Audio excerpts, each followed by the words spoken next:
आज आपल्या श्री क्षेत्र गलंडवटी या गावामध्ये होत असलेला भव्य दिव्य असं कीर्तन सोहळा, ज्या निमित्ताने हा कीर्तन सोहळा होतोय ते म्हणजे आपल्या सर्वांचे लाडके असणारे, आपले सर्वांचे मार्गदर्शक असणारे, आपल्या गलंडवाडीचे भूषण असणारे कैलासवासी रामचंद्र जयसिंग शिंदे यांच्या प्रथम पुण्यस्मरणानिमित्त इथं अलर्ट असा सर्व समाज जमलेला आहे.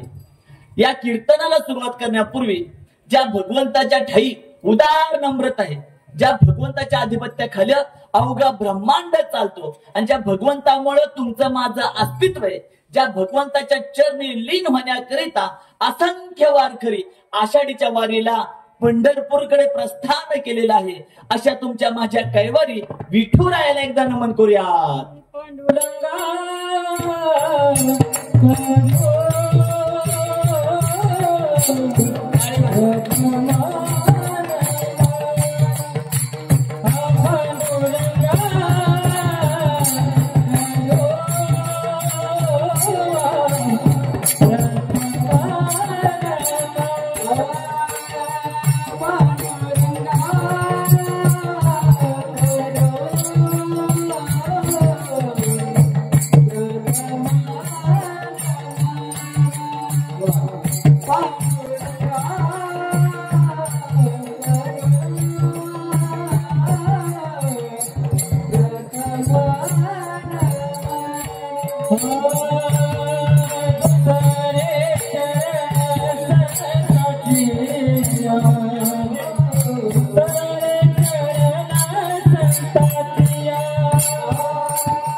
अशा प्रकारे आपल्या विठुरायाला नमन झाल्यानंतर ज्यांनी अवघ्या वयाच्या 16व्या वर्षी ज्ञानेश्वरी सारखा महान ग्रंथ लिहिला, ज्यांची तपश्चर्या पाहायला गेली तर ते देखील ब्रह्मचारीच होते.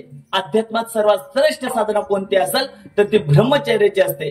परंतु तुमच्या माझ्या माऊलींच्या ज्ञानाचं तेज इतकं लखलखीत आहे की आपण माऊलींच्या ज्ञानाच्या तेजा पुढं त्यांच्या ब्रह्मचार्यासारख्या साधनेला देखील दुर्लक्षित करतो. अशा माऊलींनी संजीवनामध्ये घेतलेल्या आळंदीमध्ये किती गेला तर त्याला ज्ञानाची प्राप्ती झाल्याशिवाय राहत नाही. स्वप्नील महाराजांना पण असंच वाटतं. आमच्या श्री क्षेत्र गलांडवाडीमध्ये होत असलेल्या कीर्तन सोहळ्यात मला पण कुठंच ज्ञानाची कमतरता पडायला नको म्हणून अवघ्या विश्वाच्या माऊलीला एकदा नमन करूया. ओम नमो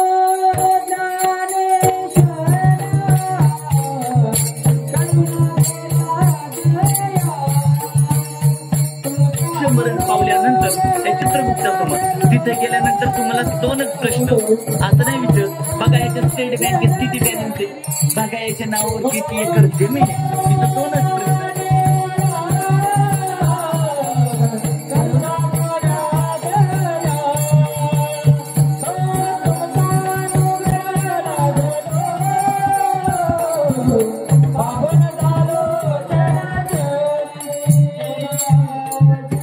माऊलींना नमन झाल्यानंतर आज असंख्य असे वारकरी आपल्या घरादाराचा त्याग केलाय.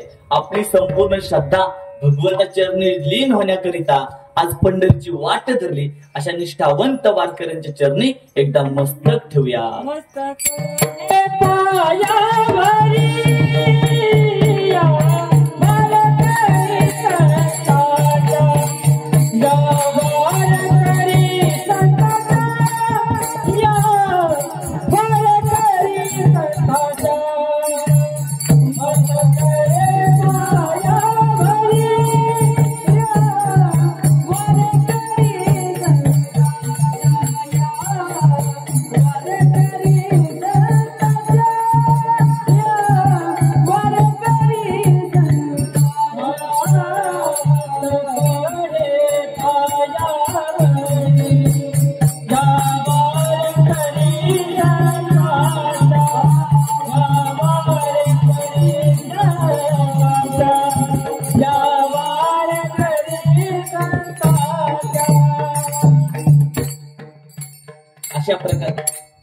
माऊली अशा प्रकारे आपल्या वारकऱ्यांना नमन झालं. खरं पाहायला गेलं तर आज आम्हाला खूप अवधी झालेला आहे. त्याबद्दल सर्वप्रथम मी आपल्या सर्वांची दिलगिरी व्यक्त करतो. कारण की आपल्या संस्थेमध्ये आहेत 106 विद्यार्थी आणि आमच्या जवळ आहे बस एकच. तर एक बस संस्थेतली शाळेत सोडायची आणि एक बस इथं आणण्यासाठी थोडस मागं पुढं झालं तरी देखील भगवंताच्या कृपेने आपली तुमची गाठ इथं पडणार. तुमचा वेळ किती अनमोल आहे याची मला पूर्णतः जाणीव आहे. त्यामुळं बरोबर 12:07 ज्यावेळेस जीवात्मा इथे येतात त्यावेळेस आपण कीर्तन सेवेला संपन्नता देणार आहे. तत्पूर्वी जितकं मला या अवघ्या आयुष्यामध्ये जितकं मला अध्यात्म उमागले ना ते सगळं अध्यात्माचं सार आज मी तुमच्या चरणावर अर्पण करणार आहे. विठ्ठल.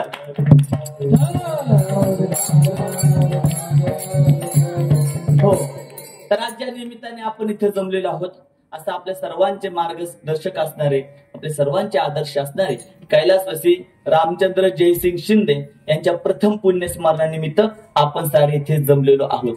तसं पाहायला गेलं त्यांचा खूप मोठा परिवार आहे अशातली गोष्ट नाहीये. त्यांच्या पाठीमागं पाहायला गेलं त्यांच्या सुविद्या असणाऱ्या पत्नी आपल्या सर्वांच्या लाडक्या असणाऱ्या श्रीमती सुनंदाताई असतील. त्याचबरोबर त्यांचे दोन्ही सुपुत्र ज्यामध्ये किरण दादा असतील किशोर दादा असतील त्याचबरोबर त्यांची सुकन्या लताताई ज्ञानेश्वर कदम असतील. या सर्वांनाच अतोनात असं दुःख झालंय. तुम्ही सारे ग्रामस्थ असाल आपतेष्ट असाल नातेवाईक असाल या सर्वांनाच अतोनात असं दुःख झालंय. तरी देखील वारकरी संप्रदायाची या संतांचे विचार आपल्या सर्वांना सांगण्याकरिता असा धर्ममंडप सामर्थ्याने या परिवाराने उभारलेला आहे. सर्वप्रथम शिंदे परिवाराचा आपण सर्वांनी एकदा टाळ्यांच्या गडगडात आभार व्यक्त करतो. तर आजचा घेतलेला अभंग जगद्गुरु तुकोबरायांचा आहे. तुकोबरायांनी हा अभंग अतिशय साध्या सरळ आणि सोप्या भाषेत तुमच्या माझ्यासारख्या सर्वसामान्य जीवांना अध्यात्मातून कसा उद्धार साधता येतो याबद्दल केलेलं अतिशय चांगल्या प्रकारचं विवेचन आहे. तुकोबराय सांगतात आपुलिया हिता जो असे जागता धन्य माता पिता तयाची. तुकोबराय सांगतात की या पृथ्वी तलावर जन्म घेतल्यानंतर जर तुम्हाला आम्हाला जीवनाचं रहस्य नाही कळलं जन्म मरणाचं रहस्य नाही कळलं आपण फक्त जन्म घेतला आपण जन्म घेतल्यानंतर 4-2 रुपये कमवले लग्न झालं 2-3 मुलांना जन्म दिला त्यांना चांगल्या मार्गावर लावलं आणि आपण मरण पावलं हा म्हणजे जीवनाचा खरा परिपूर्ण अर्थ नाहीये. हे तर सगळेच करतात.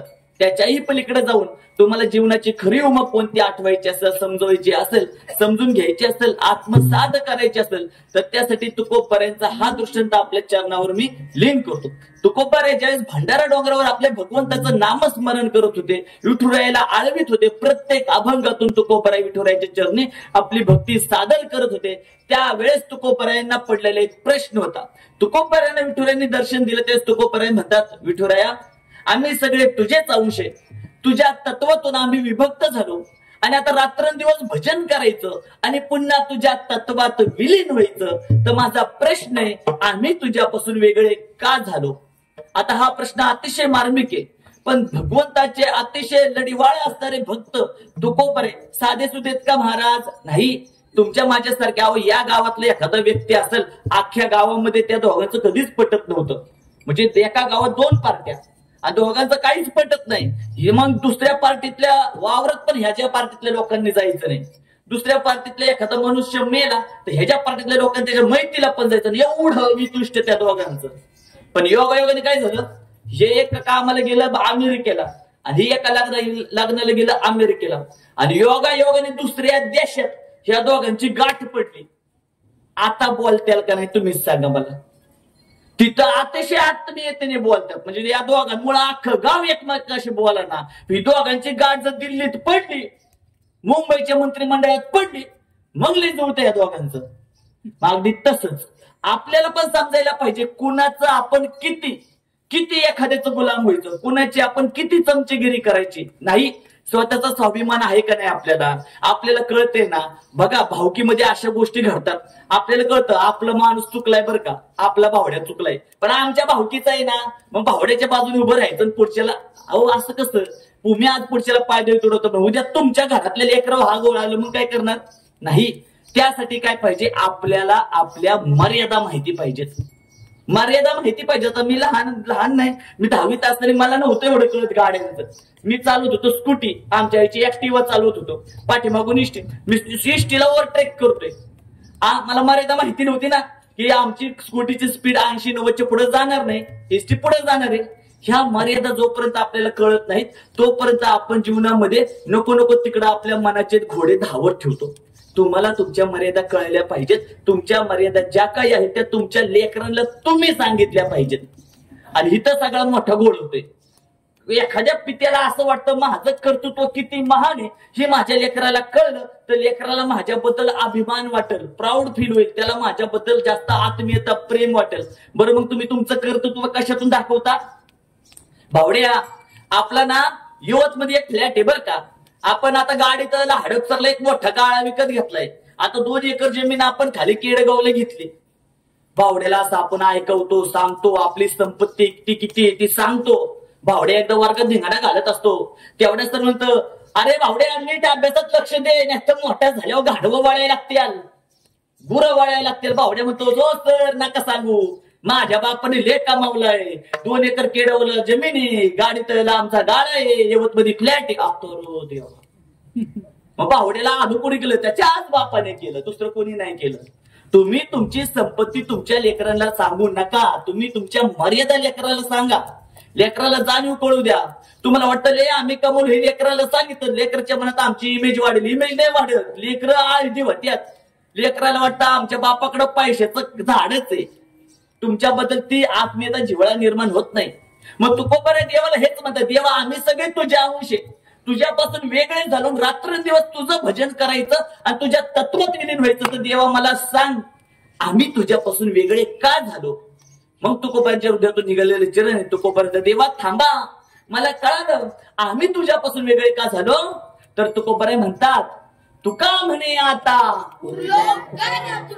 ज्या वेळेस तुकोबाऱ्याला देवाचं दर्शन झालंय ना, मग तुकोबाऱ्या देवा मला कळालं तुम्हाला का जन्माला घातलंय, कारण आम्ही तुझेच आहे. पण तुझ्यापासून वेगळे का झालो? माझ्या सभोवताली जेवढा सजीव समाज आहे ना, त्या सजीवांची सेवा करण्यासाठी आमचा जन्म झालाय का? त्या सजीवांचे बांध कोरण्यासाठी, त्या सजीवांची निंदा नालस्ती करण्यासाठी, त्या सजीवांची कुरघोडी करून त्यांच्या घराचं वाटोळ करण्यासाठी? अहो मग तर आपले यम सदनी वाटच बघतात सगळे. तुमच्या माहितीसाठी सांगतो, देव एखाद्याच्या हातून एखाद्याचा खून झाला ना तरी देव म्हणतो त्याचं प्रायश्चित्त आहे बरं का. देव म्हणतो त्याला मी माफ करेल. पण एखाद्याने जर एखाद्याच्या घराचं वाटोळ करण्याकरिता सुनियोजित असा आपल्या बुद्धीचा कस लावून कोणती आखणी केली असेल आणि एखाद्याचं वाटोळ केलं असेल ना, देव त्यांना माफ करत नाही का? खून झाला, पण खून का झाला? सभोवताली असणाऱ्या वातावरणाच्या परिस्थितीजन्य तो गुण आहे, त्यामुळे त्याच्याकडून झाला आक्रोश होता आणि तो व्यक्त झाला. पण ही जे आपण एखाद्याचं वाटोळ करण्यासाठी जे नियोजनबद्ध आखणी करतो ना, प्लॅनिंग करतो ना, देव म्हणतो अरे याची बुद्धी मी का दिली? भगवंताची भक्ती करण्यासाठी, सजीवांची सेवा करण्यासाठी. आणि ह्यांनी बुद्धीचा कुठे वापर केला? एका सजीवाच्या जीवनाचा नाश करण्यासाठी. मग देव म्हणतो ह्याला माफ करायचं नाही, त्याला प्रायश्चित्तच देवाने ठेवलं नाही. म्हणून तुकोबाराय म्हणतात, ज्या क्षणाला तुम्हाला सर्व सजीवांबद्दल आत्मीयता, जिव्हाळा, आपुलकी, प्रेम निर्माण होईल ना, सहानुभूती, दया, क्षमा निर्माण होईल ना, त्यावेळेस समजायचं तुम्ही जीवनात काय साधलं ते अभंगाचं प्रथम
एकदा जोरदार टाळ्या होत्या, जोरदार. आमचे हरिभक्तपर्यंत बळीराम महाराज आणि हरिभक्तपर्यंत पवन महाराज बघा, वारीच्या या धामधुमीमध्ये आळंदची 2 आशीर्रत्न आपल्याला प्राप्त भेटणं म्हणजे आपलं भाग्यच आहे.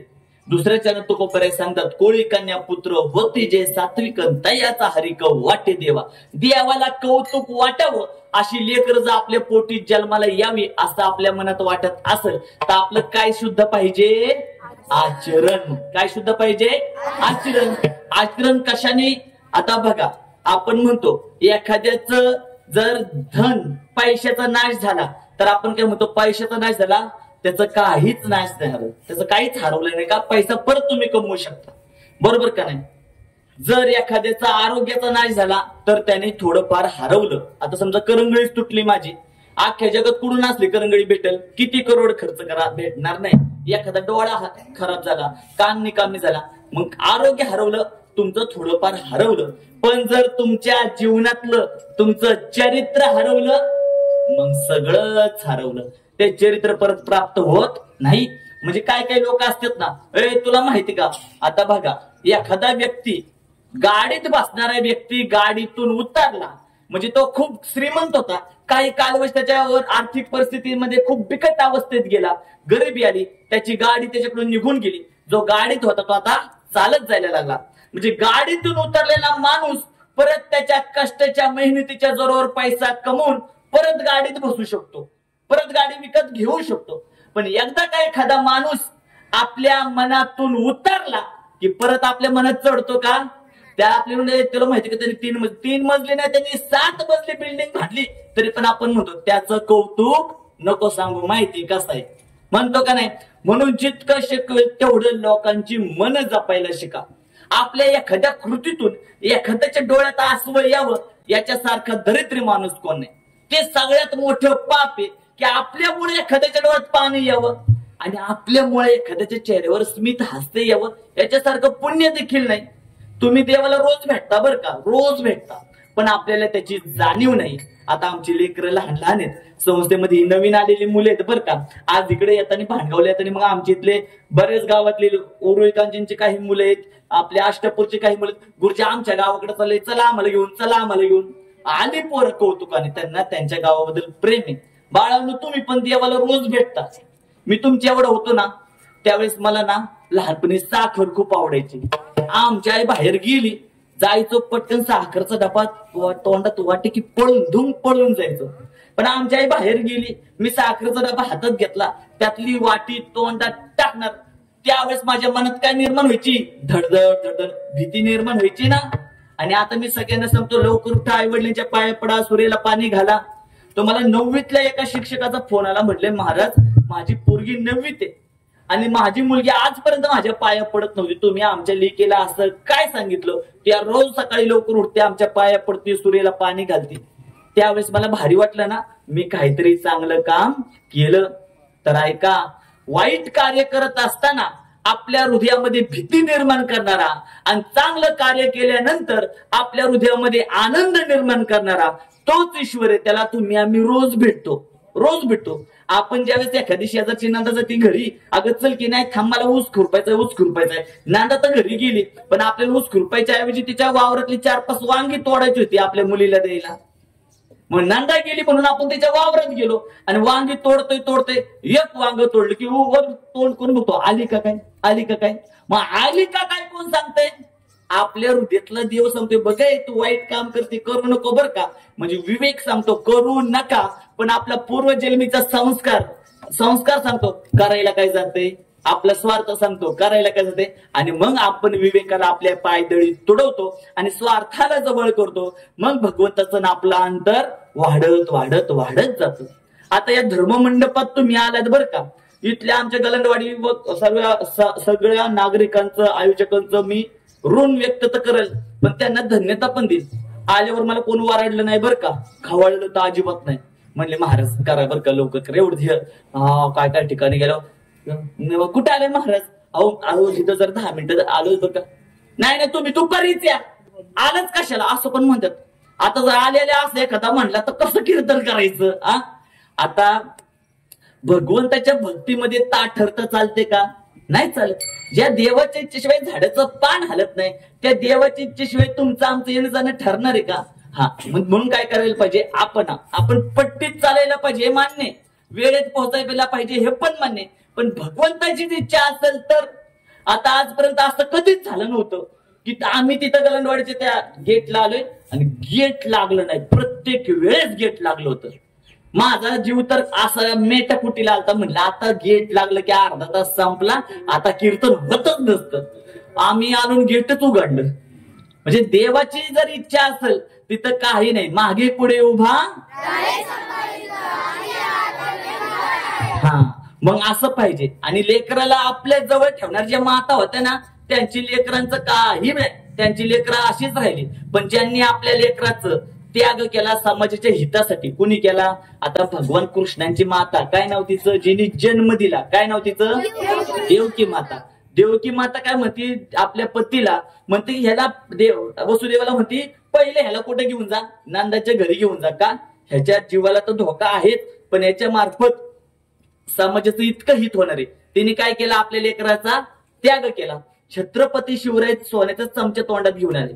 एका इशाऱ्यावर 10 जण शिपाई पाणी घेऊन यायचे. एवढं सगळं राजवैभव असताना देखील जिजाऊ मातेंनी काय केलं, आपल्या छत्रपतींना चांगले ऐतिहासिक सांस्कृतिक संस्कार दिले आणि त्यांना काय प्रेरणा दिली की समाजाची सेवा करण्याकरिता मृत्यूच्या अग्नी तांडवामध्ये छत्रपती शिवरायांना ढकलणारी त्यांचीच माता आहे बरं का. युद्ध म्हणजे सोपं वाटतं का? आजकालच्या महिलांना म्हणलं ना, महिला त्याचा भावडे म्हणलं नाही मी चाललोय बरं का, जरा गावात जरा आम्ही गणपतीच्या मंडळाला थोडस बांबू आणायचं चालू आहे, तू नको टेम्पो चालू, तू नको ट्रॅक्टर चालू, काय झालं बिल तर आपण ट्रॅक्टर पण आपल्या पोराला चालवू देत नाही. छत्रपतींच्या मातेने, आपल्या जिजाऊ मातेने छत्रपतींना प्रत्येक दिवशी हातात तलवार घेऊन लढण्यासाठी प्रेरित केले. कोणत्या पण गावामध्ये छत्रपतींचा अंत होऊ शकला असता हे माहिती नव्हतं का जिजाऊ मातेला? माहिती होतं. तरी पण त्यांनी आपल्या लेकराला कोणासाठी वाहिलं? या सर्व समाजाच्या रक्षणासाठी वाहिलं. त्याला विशाल अंतकरण लागतं आणि ज्याचं विशाल अंतकरण असतं ना त्याच्याच घरामध्ये अशी सात्विक लेकरं जन्माला येतात. ते अभंगाचं द्वितीय चरण.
तिसऱ्या चरणात तुकोबराय सांगतात, गीता भागवत करीत श्रवण अखंड चिंतन विठोबाचे.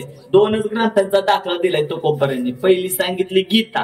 गीता कुठे निर्माण झाली? कुरुक्षेत्रावर.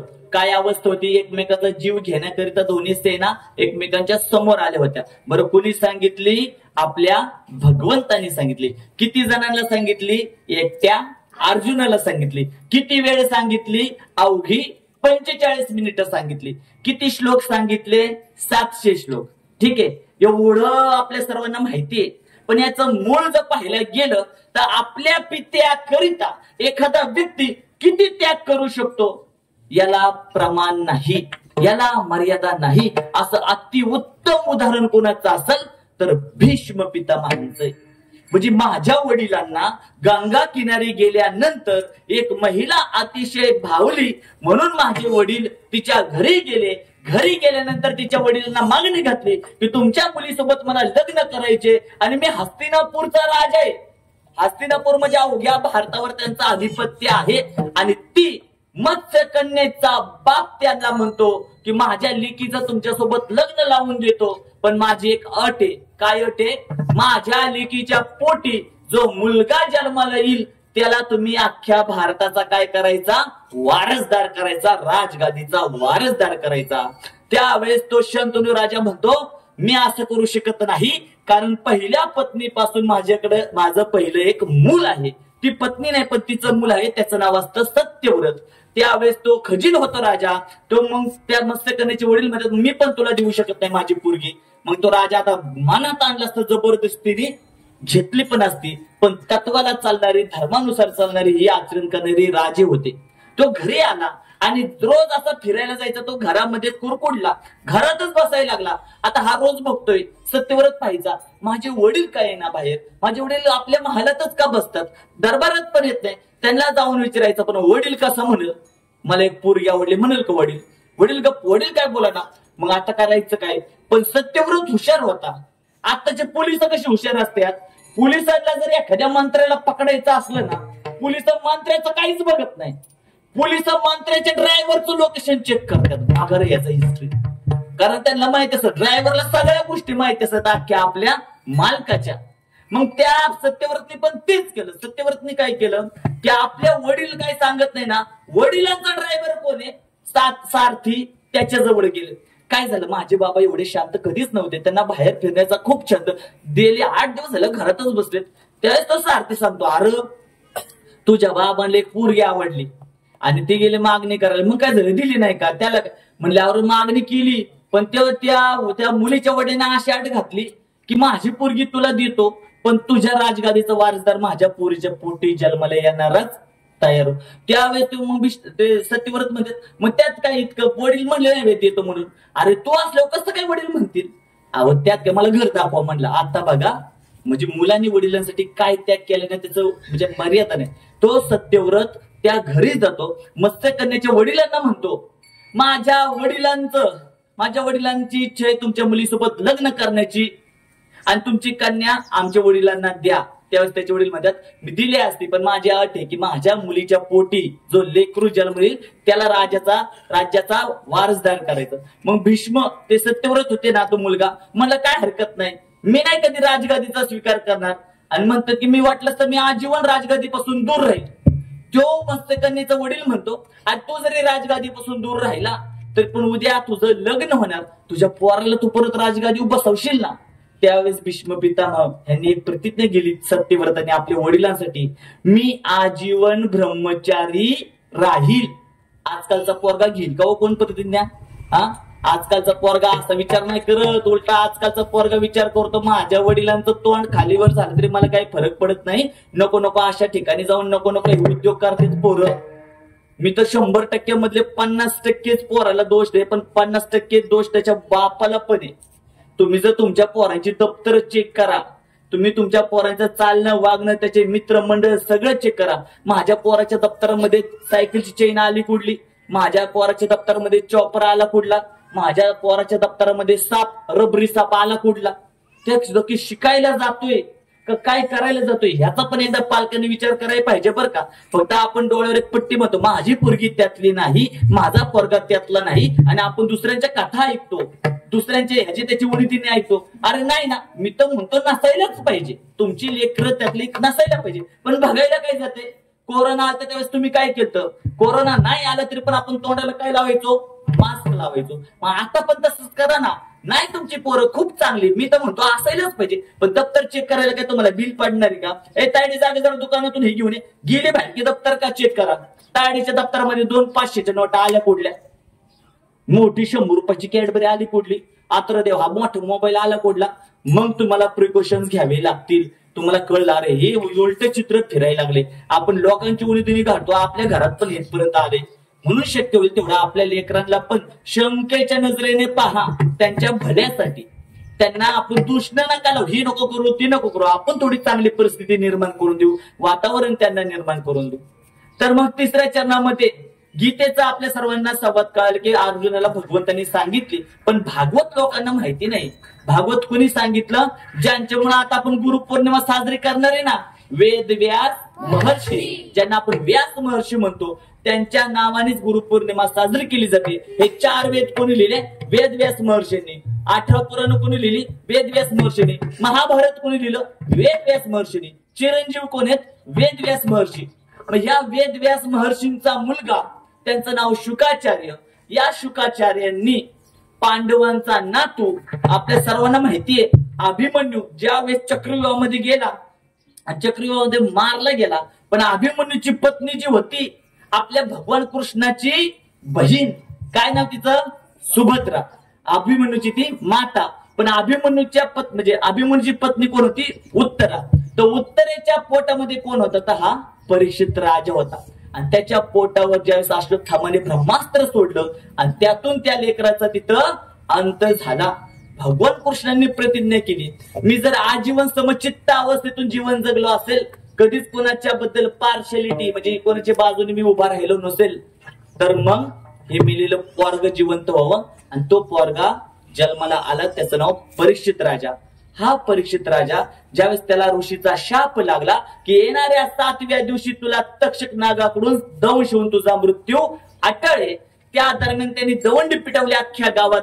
कोण आहे का जो मला 7 दिवसाच्या त्या भगवंताचं दर्शन घडवल? अनेक जण यायची, पण त्या राजाच्या ज्ञानापुढे त्यांचा निभाव लागत नव्हता. दुपारची वेळ, राजा म्हणला माझं पाप कसलंय, मला एकही ज्ञानी पुरुष भेटत नाही का? आणि आपल्या सिंहासनावर डोक्याला हात लावून बसलाय. तेवढ्यात एक अज्ञात व्यक्ती असणारा 18-20 वर्षाचा सूर्यासारखा तेजस्वी युवक राजा दिशेने येत असताना पाहिलं. राजा आपसुक सिंहासनावरून खाली झाला, त्या युवकाला आपल्या सिंहासनावर बसवलं आणि त्यांच्या चरणामध्ये आपले प्रश्न विचारायला लागला. आणि त्या युवकाने राजाला उत्तर जे दिली, त्या दोघांच्या संवादातून जो ग्रंथ निर्माण आला, बोलणारे आहेत शुकाचार्य, ऐकणारा आहे परीक्षित राजा. त्या ग्रंथाचं नाव आहे भागवत. तेच अभंगाचं तृतीय चरण. गीता भागवत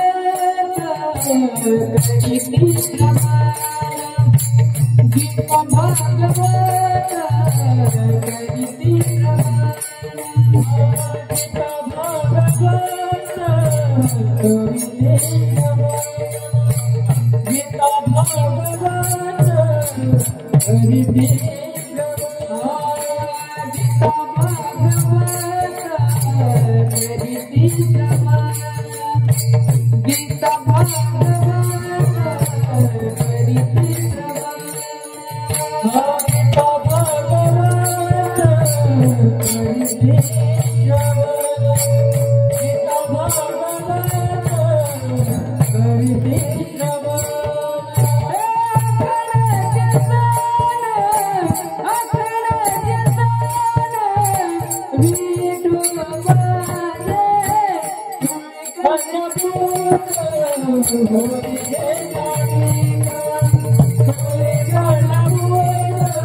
अशा प्रकारे 3 चरणांचा भावार्थ झालेला आहे.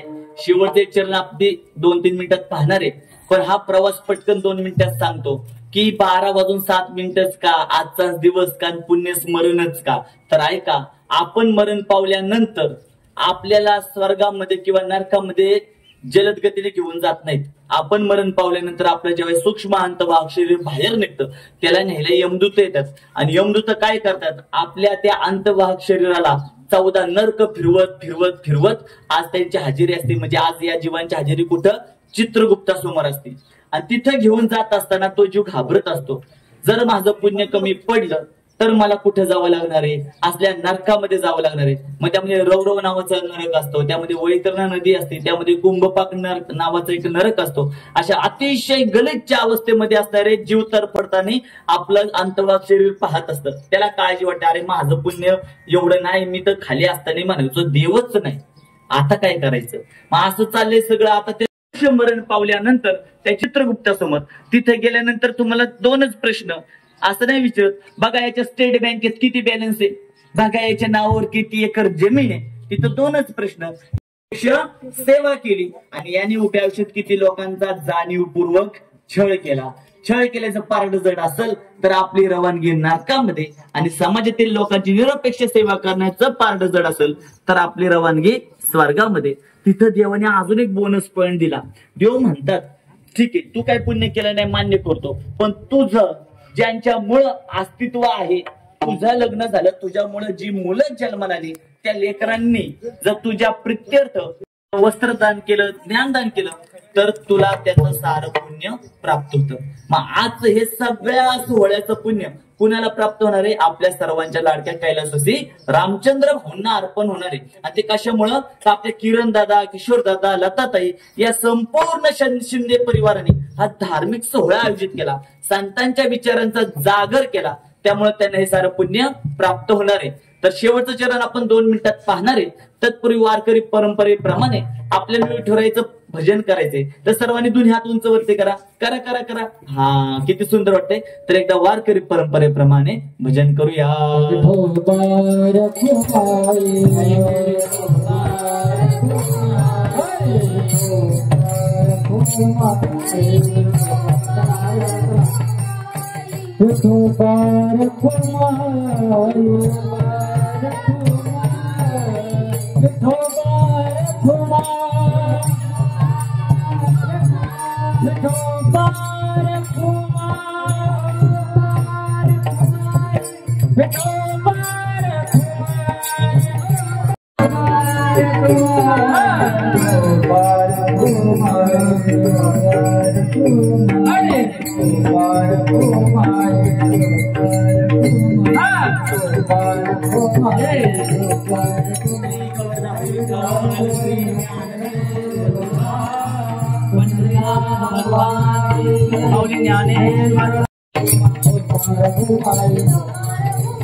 आपुलिया हिता जो असे जागता, धन्य माता पिता तयाचिया. कुळी कन्या पुत्र होती जे सात्विक, तयाचा हरिक वाटे देवा. गीता भागवत करीती श्रवण, अखंड चिंतन विठोबाचे. कुळी कन्या पुत्र होती जे सात्विक, तयाचा हरिक वाटे देवा. विठ्ठल विठ्ठल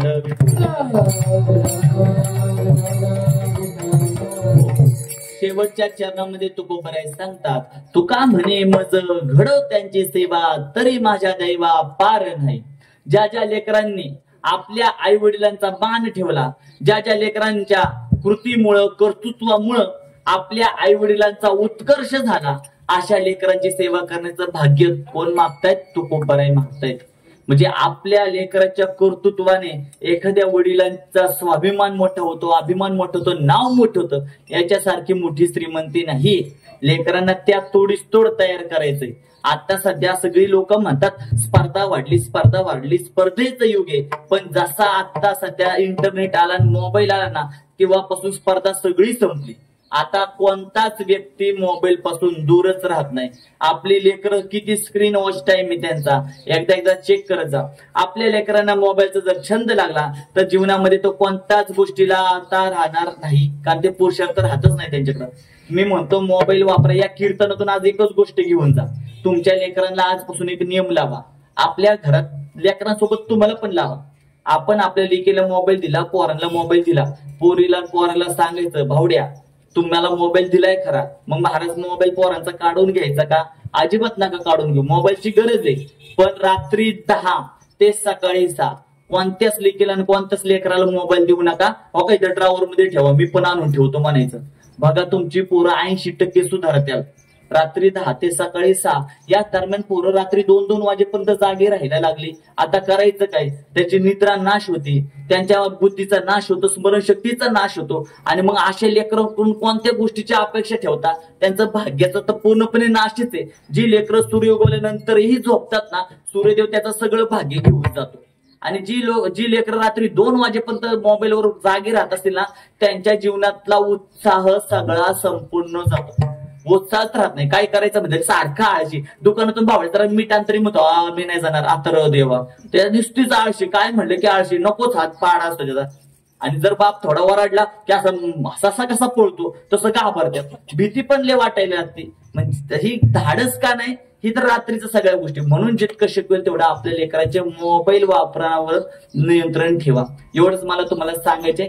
जाता शेवटचा दृष्टांत आपल्या सर्व श्रोते की कोणत्या लेकराला पाहिल्यानंतर तुम्हाला आम्हाला पण वाटतं की बाबा असा आदर्शवत लेकराने आपल्या आई वडिलांची सेवा करायला पाहिजे. आत्ताचे आई वडील बाबा त्या दिवशी आळंदीमध्ये रील्स लागली. म्हणजे एका पोराने आपले आई वडील म्हातारे झाले ना म्हणून त्या दोघांना 2 व्हीलरवर बसवले आणि त्या पुलावर गर्दी असते ना, त्या गर्दीत सोडलं आणि निघून गेलं पोरग. आता गर्दीवर सीसीटीव्ही न्यूजला आलं बरं का, सीसीटीव्ही मध्ये ते पोराने तिथं सोडलं, निघून गेलं. आता ते आई वडील चाच पडत इकडं तिकडं करत गेली. आता तिथं तुमच्या माझ्यासारख्या संस्कारक एखादा व्यक्ती भेटला, बाबा कुठले आजी कुठले, म्हणले असं झालं तसं झालं, पोरांनी सोडलं. आता मग त्यांच्या संस्थेतले संघटनेतली बरीच लोक एकत्र आली. त्या आजी आजोबांना बसवलं आणि परत त्याच्या घरी नेलं आणि त्या पोराला 2 कानशिला तर लागावल्यास आणि परत सज्जड दम दिला. परत जर आजी आजोबांना इकडे तिकडे काय करशील तर मग आम्ही तुझे योग्य असा समाचार घेऊ. मग बघा, आणि ती पण आलं टीव्हीला. आई वडिलांना सोडताना पण टीव्हीला आणि घरी जाऊन दम देऊन फटकावलेला पण टीव्हीला. म्हणजे आजकालची पिढी एवढी लायला गेली. आता ही फक्त एवढंच डोळ्यासमोर आलं की आई वडिलांना सोडून आलं, अशी किती ठिकाणी गोष्टी घडत असतील. लय वाईट वाटत असेल का? किती तर वाईट वाटत असेल. म्हणजे ज्या पोरासाठी तुम्ही सगळ्या समाजासोबत खोटं बोलला, सगळ्या समाजाचं शोषण केलं आणि पोरांचं पोषण केलं, आणि उतार वयामध्ये आपल्याच पोराने आपली इज्जत काढली, उतार वयामध्ये आपल्याच पोराने आपल्याला थोबडीत मारली, लाज काढली, आपलंच पोरगा आपल्या नवऱ्याला, म्हणजे एखाद्या मातोश्रीचं पोरग तिच्या समोर तिच्या नवऱ्याला 2 शिव्या देत असेल ना, तुम्ही संसारात शून्य झाले. आपल्यासारखी माती कुणीच खाल्ली नाही की आपलं लेकरूच आपल्याला शिव्या देते. पण इथं परिस्थिती वेगळी. इथं किशोर दादा, किरण दादा, लताताई ह्या सगळ्यांनी आपल्या वडिलांबद्दल हयात नसताना पण एवढा मोठा कार्यक्रम आयोजित केला. यातून त्यांचं आपल्या वडिलांबद्दलचं प्रेम दिसतं. म्हणून जातं एक छोटासा दृष्टांत म्हणजे रामप्रभू आपल्या सर्वांना माहितीये की ज्या वेळेस दशरथ राजा शिकार करण्याकरिता जंगलामध्ये गेलाय आणि आपला श्रावण बाळ आपल्या आंधळ्या आई वडिलांना कुठे घेऊन चाललं होता? काशीला. आणि घेऊन जात असताना एका नदीच्या किनारी आले. आई वडील म्हणले आम्हाला काय लागली? कृष्णा, तहान लागली म्हणून आई वडील म्हणतात तर तो पाणी आणायला गेलाय. ह्याला दिवसभर शिकारीला गेला दशरथ राजा, तर त्याला शिकार भेटली नव्हती. इथे एक गोष्ट क्लिअर करतो, राजा दशरथाला शिकारी करण्याचा छंद नव्हता. मग तो काय गेला होता? त्याला आदल्या रात्री एक स्वप्न पडलं होतं. काय स्वप्न पडलं? त्याच्या हातून एका महिलेचा आणि 2 पुरुषांचा वध झालाय. त्याला झोपच आहे की मी एवढा चांगला, मी निरपराध व्यक्तीनं कधी मारत नाही. आपले कुलगुरु वशिष्ठांकडे गेला. गुरुदेव घडलं कसं? गुरुदेव म्हणजे घडलं नाही पण स्वप्नात आले. मग गुरुदेव यातून मार्ग काय? गुरुदेव म्हणजे बघ, पहाटे स्वप्न पडले, तुझ्याकडून हे होऊ शकतो, तुझ्या हातून मनुष्याची हत्या नको, मग तू काय कर, वनामध्ये जा आणि वनामध्ये जाऊन 1 मादी आणि 2 नारायणदा शिकार कर. आता हा दिवसभर गेला, कधी शिकारीच करत नव्हता. मग तो गेला, त्याला दिवसभर शिकार काही भेटली नाही, पण तो हुशार होता. त्याने अंदाज लावला सगळे प्राणी पाणी पिण्याकरिता पाणवट्यावर सायंकाळी येतील, म्हणून तो झाडावर जाऊन बसला. तिथं बसला तरी कोणीच आहे ना. तेवढा श्रावण बाळ आपल्या आई वडिलांना पाणी आणण्याकरिता कमंडलू घेऊन त्या नदी किनारी गेला. तिथे गेल्यानंतर कमंडलू जसा पाण्यात बुडवला, त्यातून बुडबुड बुडबुड असा आवाज आला आणि अतिशय सतेज असणारा हा दशरथ राजा त्याने त्या दिशेने लक्षवेधी बाण, म्हणजे फक्त आवाज ऐकता शरीर त्या ध्वनी भेदक नावाचा बाण त्याने त्या दिशेने सुळसुळ करत सोडला आणि तो बाण जाऊन कोणाच्या कंठाला लागला? तर श्रावण बाळाच्या कंठाला लागला. आ करून ओरडला. राजा दशरथ धावत गेला. जाऊन पाहतो एक युवा मुलाला लागलेला बाण. राजा त्याला आपल्या मांडीवर घेतो, म्हणतो माझ्याकडून अनावधानाने हा बाण सुटलाय, मला माफ कर. श्रावणबाळ म्हणतो, महाराज जाऊ द्या, तुम्ही काही जाणीव बुजूक केले का? क्षत्रिय दशरथ राजा म्हणतो, ठीक आहे, मी या सगळ्या भारताचा चक्रवर्ती सम्राट आहे, तू मला काहीतरी माग. दशरथ राजाला तो श्रावणबाळ म्हणतो, मला फक्त एवढंच द्या, हा अर्धवट भरलेला कमंडलू पाण्याने पूर्ण भरा आणि माझ्या तहानलेल्या आई वडिलांना पाणी पाजा. म्हणजे मरणाच्या अखेरच्या श्वासामध्ये देखील श्रावणबाळाला कशाची काळजी आहे? आपल्या आई वडिलांच्या तहानेची. आज आपल्या लेकरांना एवढी काळजी आहे का आपली? याचा एकदा विचार करा. जर तुमच्या समोर तुमचं लेकरू खात नसल, तंबाखू खात नसल, तर तुमचं लेकरू आहे बाबा. वडील दिसले म्हणजे खाली बघते, वडील दिसल्यावर चौकातून चावडीने खाली निघून जाते. समजायचं लेकरू अजून आपल्या ऐकण्यामध्ये आहे. आणि एकदा का पोरांच्या पायात बापाची चप्पल गेली, तिथून पुढं मग बाबा मग कठीण होत जाते. म्हणून त्याच्या आधी संस्कार देणं गरजेचं आहे.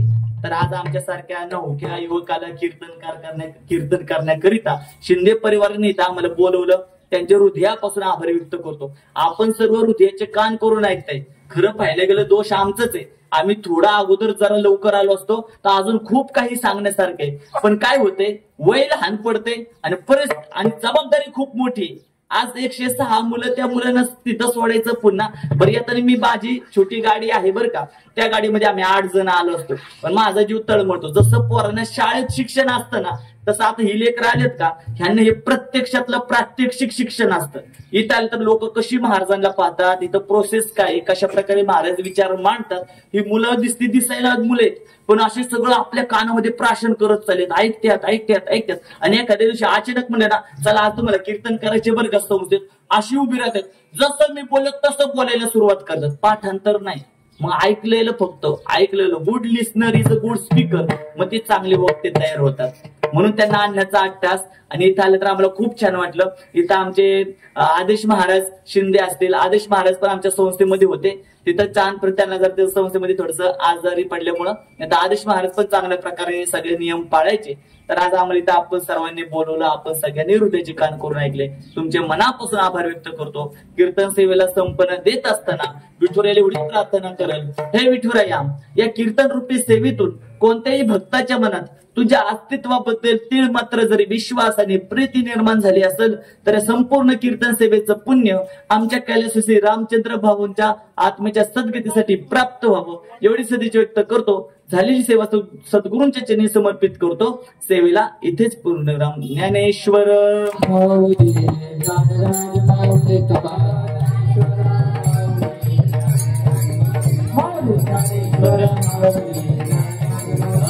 विठ्ठल जय जय विठ्ठल जय विठ्ठल.